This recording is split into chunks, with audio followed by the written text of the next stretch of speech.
So we have some major news in a challenge against the ATF's pistol brace rule. The Trump DOJ recently agreed to drop their Fifth Circuit appeal in the mock lawsuit, but now they are moving to settle another pistol brace case, and they just stated that the pistol brace rule is now vacated. So let's break down what just happened in this critical challenge.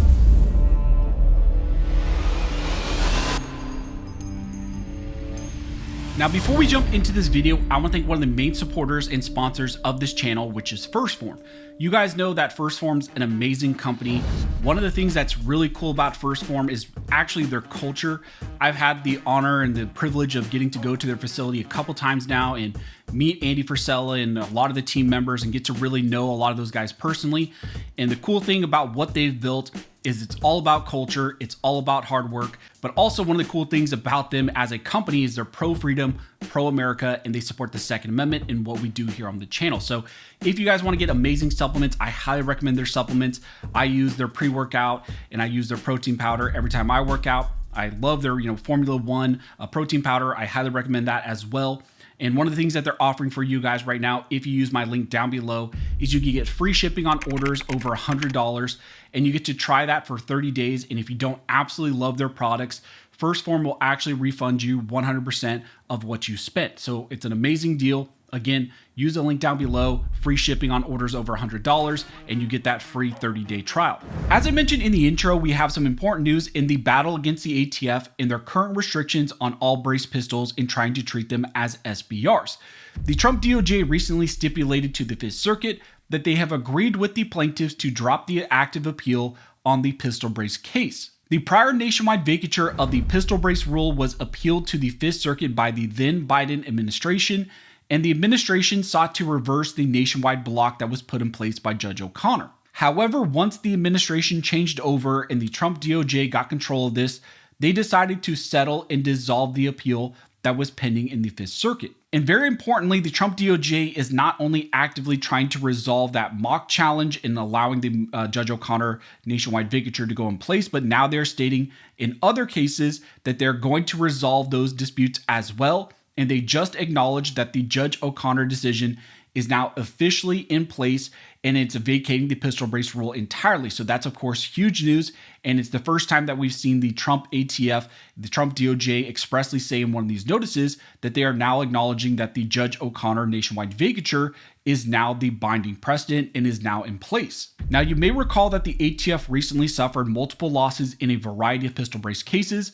Not only did they have multiple preliminary injunctions granted against their rule, but recently Judge O'Connor issued a final merits decision in the mock lawsuit, striking down the rule completely in the final merits stage based on a violation of the Administrative Procedures Act. In his ruling, Judge O'Connor stated that at the conclusion of the majority's careful analysis, they held that the final rule is properly characterized as a legislative rule, and it is relatively straightforward that the final rule was not a logical outgrowth of the proposed rule. Therefore, the final rule must be set aside as unlawful or otherwise remanded for appropriate remediation. That decision was huge because it was on the final merits, striking down the brace rule entirely. Now, in response, at that time, the Biden ATF decided to appeal to the Fifth Circuit. They wanted a reversal of what Judge O'Connor said. There was a temporary abeyance in this case when the Trump DOJ turned over and got control of this. And then there was also a deadline that was set, which came and went. And then we also saw that the Fifth Circuit had set oral arguments to take place in the Fifth Circuit on the pistol brace issue. But recently we got news that essentially the Trump DOJ decided to pull this appeal, and they conceded this case. The notice of the Trump DOJ in this mock lawsuit states that pursuant to the Federal Rules of Appellate Procedure 42B1, the parties hereby stipulate to the dismissal of this appeal, with all parties to bear their own costs. So in the mock challenge, the ATF agreed that Judge O'Connor's prior nationwide vacatur will now go into effect, and the ATF will concede that the pistol brace rule is now vacated, and they removed their appeal. Now, there are other lawsuits out there that are still technically going, other lawsuits than just the mock challenge, because when the whole pistol brace issue kind of sprung up, There were a ton of lawsuits that were filed by multiple organizations in different jurisdictions like GOA, NAGR, the Brito case, the NRA case. All those were filed in the Northern District of Texas, I believe, and they went up and down to the Fifth Circuit.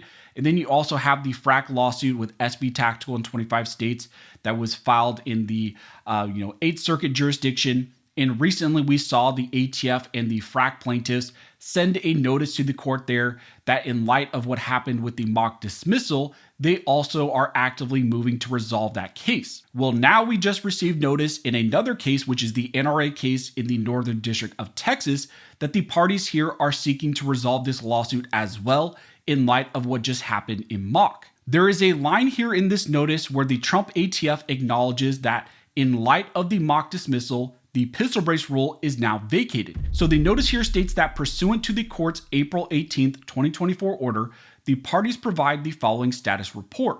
On July 25th, 2025, the Fifth Circuit entered an order granting a stipulation to dismiss the appeal in Mock versus Bondi. Accordingly, the final rule at issue in this action, which is the factoring criteria for firearms with stabilizing braces, which is the pistol brace rule, that it is vacated by Mock versus Garland.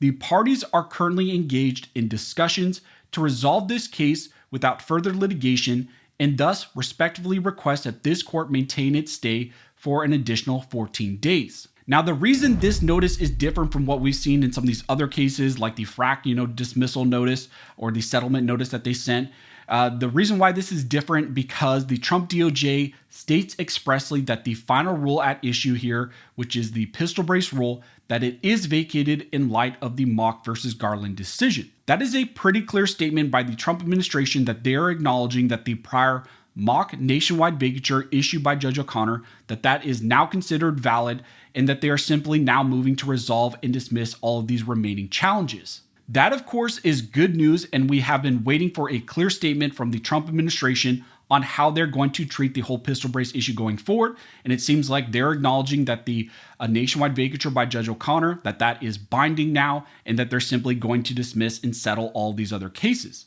Now, one thing I do want to note with all of this is kind of the long game implications with these decisions and these, settlement agreements and these decisions to drop appeals and drop these cases.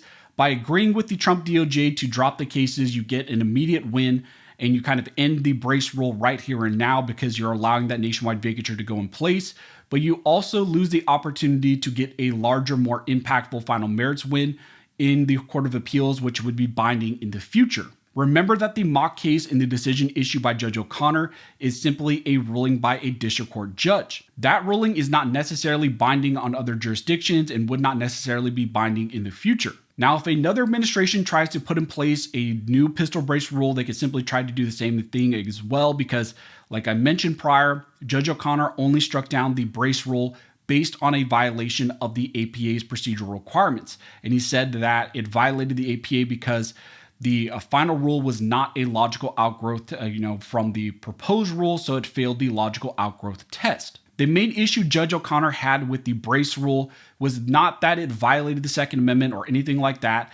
Instead, he found a big issue with the fact that in the proposed rule for the brace rule, the worksheet 4999 was included that had a point system that you would add up and you would look at the characteristics of your rifle or your pistol, and you would look at those and you would try to determine whether or not it was an SBR. Well, in the final rule, that whole worksheet and that point system were scrapped. So in essence, another administration that is anti-gun could take another crack at putting in place a brace rule kind of in the same form, but all they would need to do is just tighten up the APA procedural requirements, make sure that the proposed rule is very similar to the final rule, and they would not run into the same type of issue. That's why I say this is an immediate win, but it does kind of leave an opening, kind of a small opening for later anti-gun administrations to jump in, potentially exploit this, and once again attack pistol braces. But still, for now, that is what the Trump DOJ and these plaintiffs and these multiple organizations and these parties are deciding to do.